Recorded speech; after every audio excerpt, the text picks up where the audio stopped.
Hello, my name is Rose. I want to share a delicious recipe with you today. This is a recipe for nectarine jam with brandy.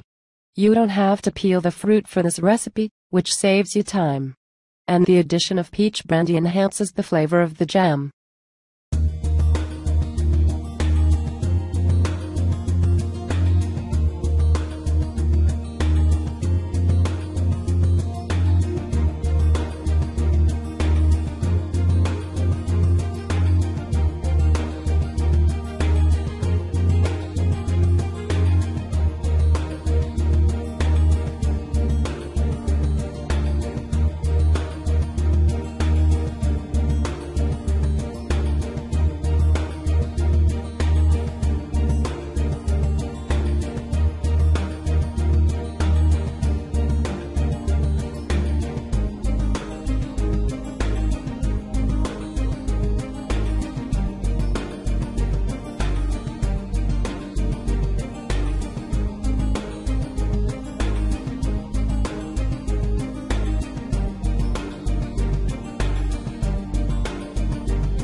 I hope that you will make some nectarine jam with brandy soon.